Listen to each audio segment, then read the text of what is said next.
Saludos cordiales. Saludos cordiales. Continuamos con lo que refiere a derecho constitucional. En este sentido, hoy abarcaremos lo que refiere al Estado. En este sentido, la palabra Estado proviene de la voz latina, ¿no? Donde establece la condición de ser. Establece esta condición de ser, la manera de ser o la situación, ¿no?, que se encuentra una persona o cosa. Es importante y relevante mencionar los diferentes conceptos. Por ejemplo, para Antocolets, el Estado es la nación política y jurídicamente organizada. Asimismo, para Cabanelas, establece la sociedad jurídica organizada, capaz de imponer la autoridad de la ley en el interior, asimismo afirmar la personalidad y responsabilidad frente a los similares exteriores. En este sentido, también para Eisman, el Estado es la personificación de la nación.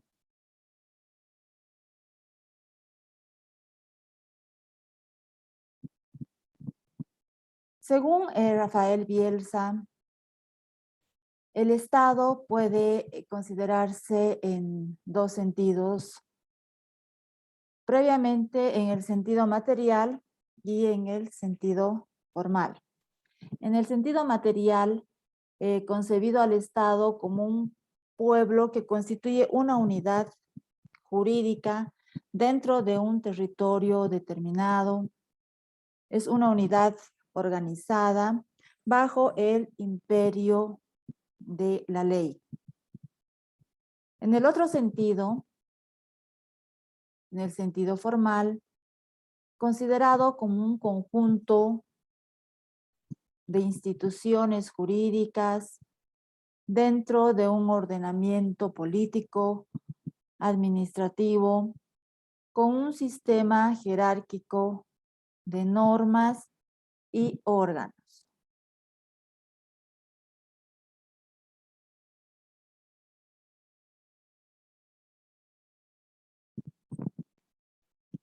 Entre los elementos del Estado, según Rafael Bielsa, estos elementos tienen dos órdenes: el pueblo y el territorio, y el imperium, elemento intrínseco.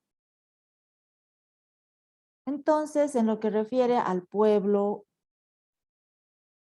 y el territorio como elementos extrínsecos y visibles, la población, previamente, sabemos que es un conjunto de personas que viven dentro del territorio geográfico, un territorio determinado, políticamente delimitado. Asimismo, por territorio, sabemos que comprende el suelo, el subsuelo, las aguas interiores, exteriores, el aire, atmósfera. En cuanto a territorio, es la superficie limitada por el territorio de otros estados o por las aguas del mar sobre este territorio. Ejerce el Estado su poder, ¿no? Sobre este territorio determinado se ejerce el poder.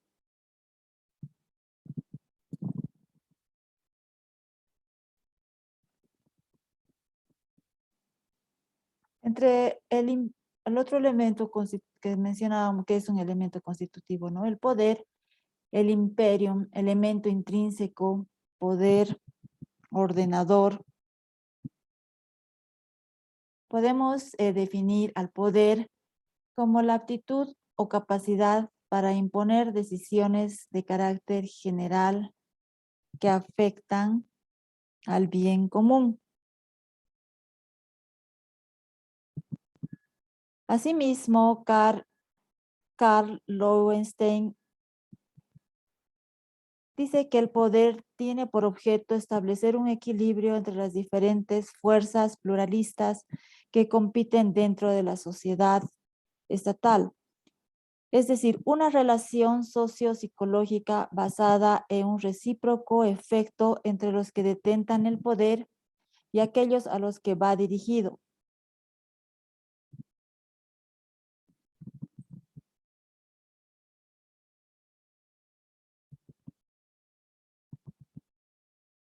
En cuanto a las formas del Estado, recordemos que la palabra Estado designa a toda una sociedad que tiene tres elementos, ¿no? Característicos: la población, el territorio y el poder.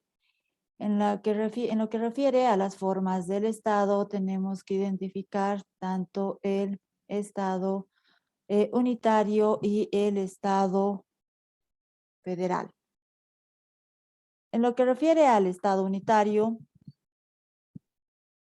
entre las características tenemos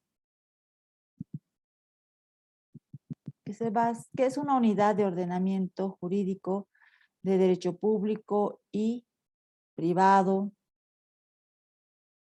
Su característica es la centralización del poder político del gobierno nacional y la unidad jerárquica administrativa a través de una organización. En lo que refiere a la unidad del ordenamiento jurídico, establece que hay solo un órgano, que es el legislativo, que está encargado de sancionar los códigos y leyes para el Estado. En lo que refiere a la centralización del poder político del gobierno nacional presidencial, solo un partido posee el poder. En lo que refiere a la unidad de la jerarquía administrativa a través de una organización, la administración central descentralizada, departamental, local, tiene similares características en el territorio. Entonces, debemos recalcar que las características del Estado unitario, por la centralización del poder político, la unidad del ordenamiento jurídico, la unidad de la jerarquía administrativa.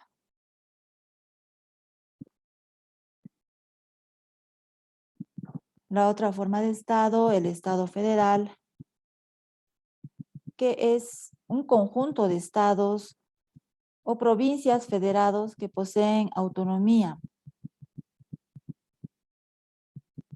porque se gobiernan, se administran, se legislan con total independencia. En este sentido, el Estado federal, existe la descentralización política, administrativa, ya que cada unidad posee su asamblea legislativa.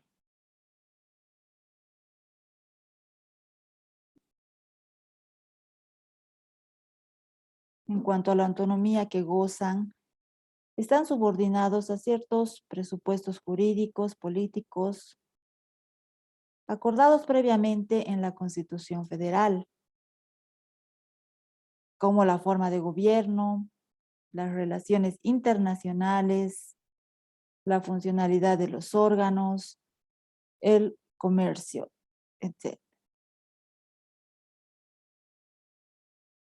Entre los antecedentes tenemos que el Estado federal apareció por primera vez en Estados Unidos de América con la Constitución de 1787. En lo que refiere a la confederación y federación. La confederación es la unión de estados soberanos que se constituyen mediante un pacto manteniendo la personalidad e independencia de las partes. En cuanto a la confederación, Jelinek establece también que no disminuye jurídicamente la soberanía de los estados confederados, sino que más bien se obligan estos mutuamente con el fin de conservar su soberanía a ejercer funciones bien solo en común o al menos hacerlo en común bajo determinadas circunstancias. La nación podemos definirla como un grupo humano radicado en un territorio físico determinado, cuyos integrantes están vinculados por sentimientos de historia, creencias, tradiciones, idioma y proyecciones en el propósito de construir una sociedad justa y progresiva.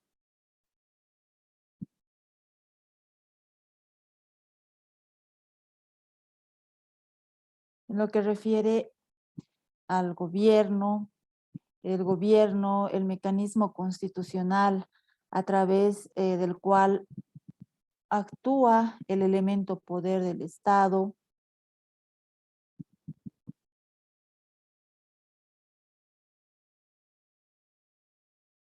Podemos mencionar que el gobierno es la organización específica del poder constituido por el Estado y al servicio del Estado. Este concepto de gobierno se vincula a la actividad y la función del Estado. Asimismo, recordar que el Estado es la nación política y jurídicamente organizada. Entonces, el gobierno, como mecanismo constitucional a través del cual se ejerce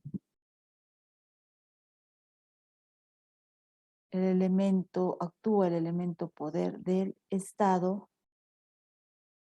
El gobierno está formado por las autoridades públicas que ejercen este poder.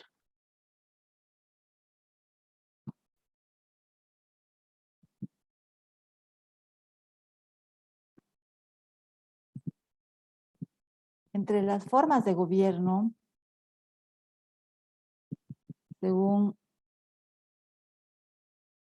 las diferentes épocas, existe una tipología histórica en la cual Aristóteles distinguía las formas puras de las impuras, en la que establecía que las formas puras eran las que atendían al interés general mediante la observancia y el cumplimiento de las obligaciones de los gobernantes. En cuanto a las formas impuras, se ejercían contra el bien común, es decir, se ejercían en beneficio de los detentadores del poder. En la clasificación que realizaba Aristóteles, en lo que refiere a las formas puras, teníamos la monarquía, gobierno de uno solo, la aristocracia, gobierno de los mejores, y la democracia, gobierno del pueblo. Y entre las formas impuras se establecía la tiranía, la oligarquía y la demagogia. Asimismo, Montesquieu clasificaba 3 formas de gobierno. Uno, el republicano, en primera instancia. También el monárquico y el despótico. Para Karl Lowenstein diferenciaba y distinguía en lo que refería a la autocracia de las democracias.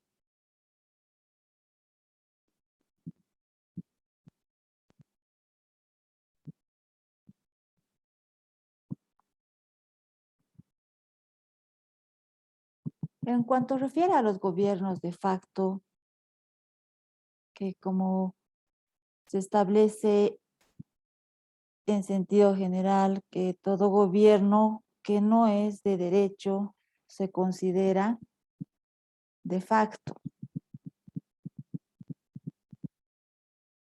Entre diferentes definiciones tenemos que el gobierno de hecho es el que no ha recibido la consagración formal de una consulta popular, regular, constitucional.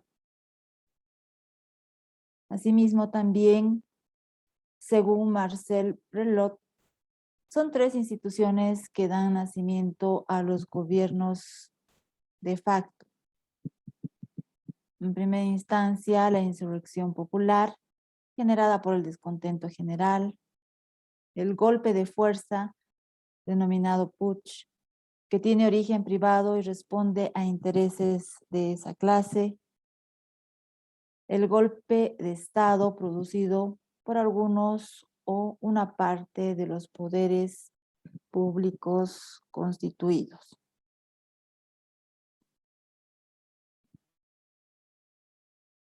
En cuanto nos referimos a la democracia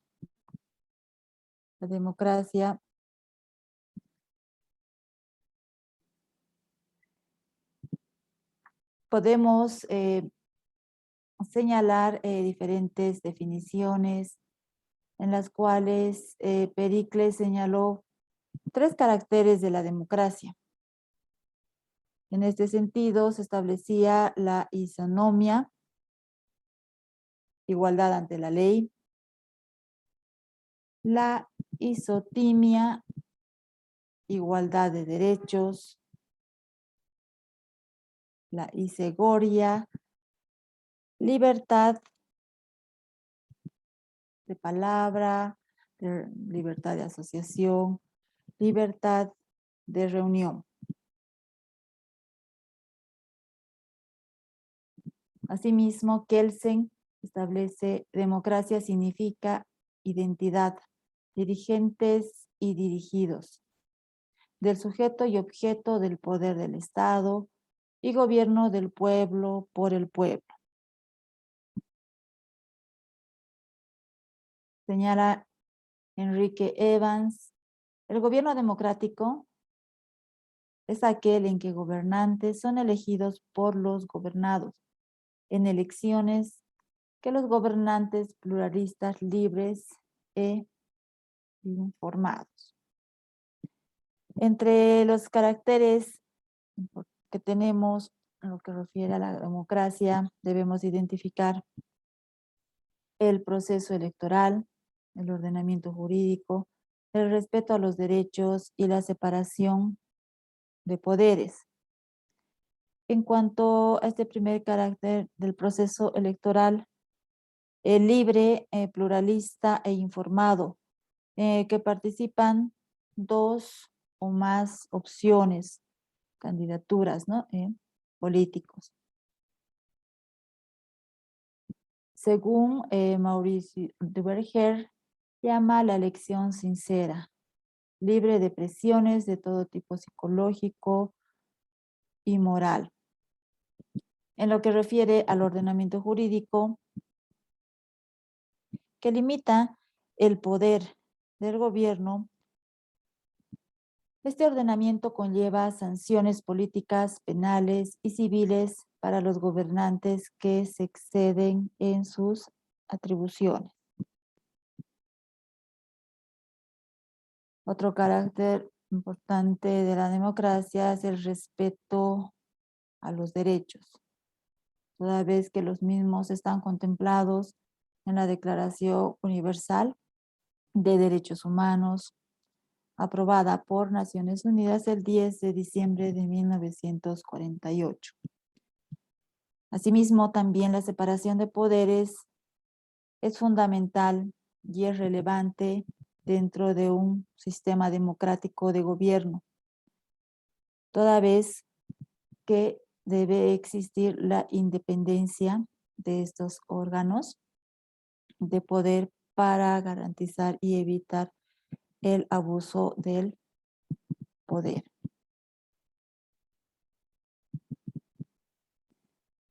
En cuanto a las formas de democracia,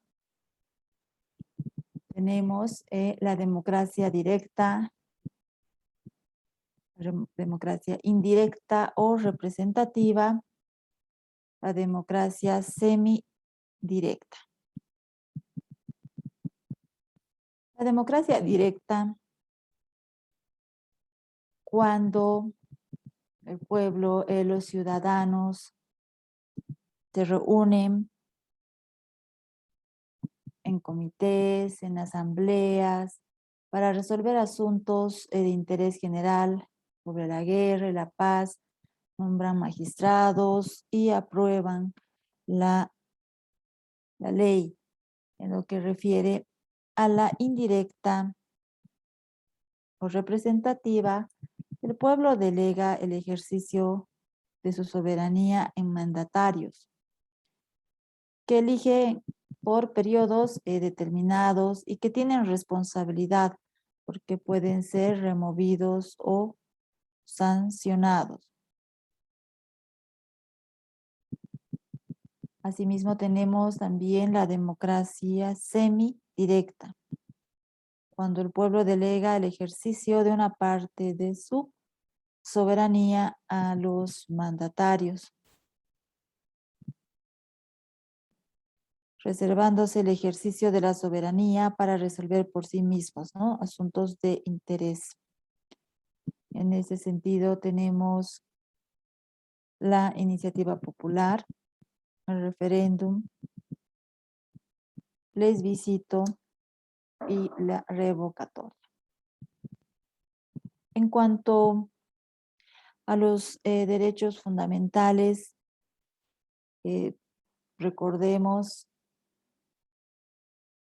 que los derechos humanos, como hoy se concibe, son producto del pensamiento de los filósofos políticos, entre los cuales ocupaban un lugar muy importante Locke, Montesquieu, Rousseau, cuyas teorías alimentaron a las revoluciones norteamericana, francesa. En este sentido, es importante recalcar que tanto la libertad y los derechos que asisten, ¿no?, a todo ser humano, están protegidos y están precautelados, ¿no?, por los diferentes marcos jurídicos e instrumentos internacionales. Según Mallorca, establece que los derechos humanos son aquellos que posibilitan a la persona a exigir a la autoridad respectiva la satisfacción de sus necesidades básicas.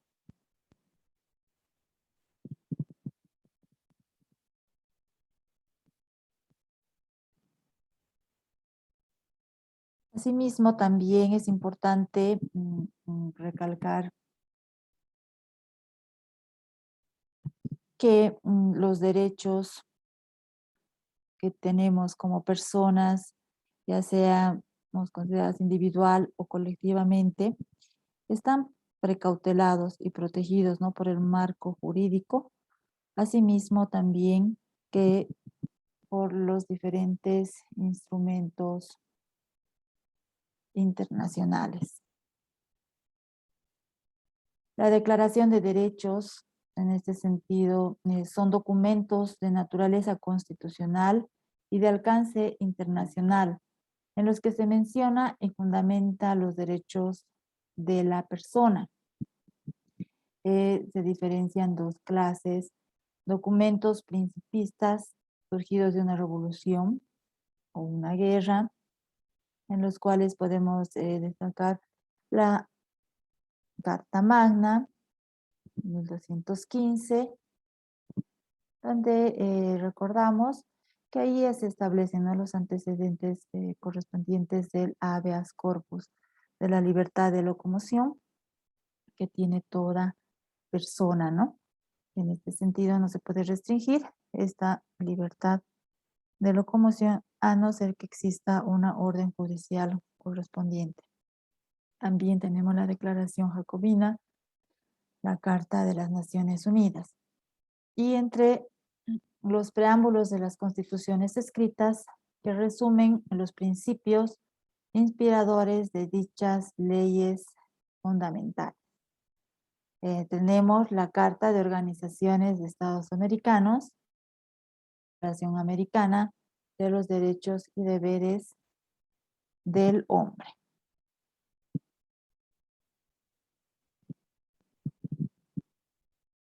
En cuanto a las garantías de los derechos fundamentales, tenemos, según André, las garantías de derechos se presentan como reglas positivas y obligatorias, con un valor vinculante e imponiéndose en particular al legislador ordinario.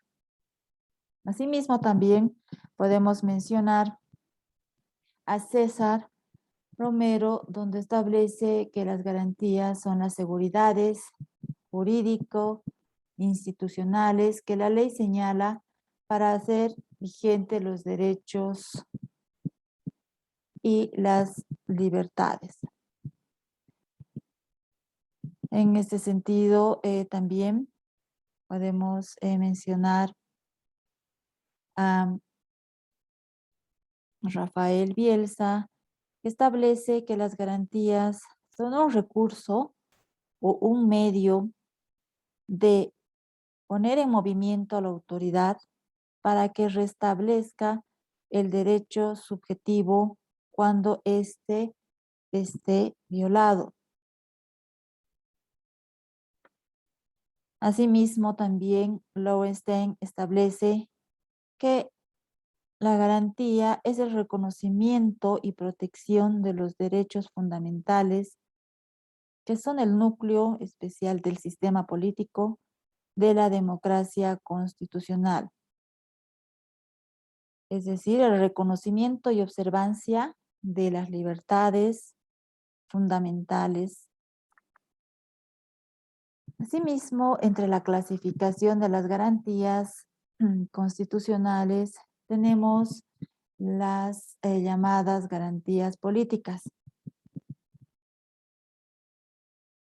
que provienen de los preceptos de la separación de los órganos que tienen la finalidad de limitar el poder, ¿no? La concentración y el abuso del poder. Asimismo, tenemos las garantías jurisdiccionales que dependen de los tribunales competentes. Estas mismas se interponen, ¿no? En estas garantías constitucionales para que se pueda, es el medio o el mecanismo jurídico para que se restituya el derecho vulnerado.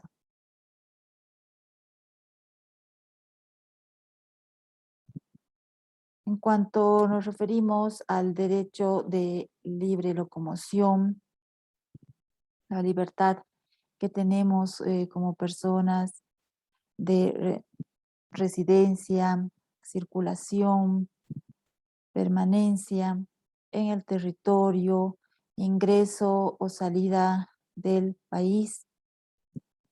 Tenemos esta protección de este derecho en nuestra norma suprema del ordenamiento jurídico, en el cual se establece que nadie puede ser detenido, aprehendido o privado de su libertad, a no ser que exista el respaldo conforme a las normativas, ¿no? Tenemos los correspondientes órdenes judiciales. En este sentido, la libertad de locomoción no se puede concebir al ser humano aislado, privado de sus funciones propias. Por eso la libertad de locomoción como derecho fundamental para que el hombre pueda crecer, desarrollarse en todos los aspectos, desarrollarse dentro de la sociedad, estudiar, trabajar, transitar, circular, todo lo que implica, ¿no? La vida social. En este sentido, el habeas corpus, actualmente en nuestra Constitución tenemos, ¿no?, la acción de libertad, es el medio, ¿no?, extraordinario de asegurar la libertad de locomoción. Aquellos que están ilegalmente privados de esta libertad o amenazados, según lo que establece Mendoza. Es decir, nadie puede ser detenido, prendido o privado de su libertad, salvo en casos previstos por ley.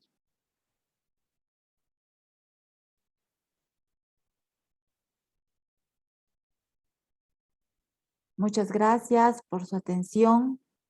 Gracias.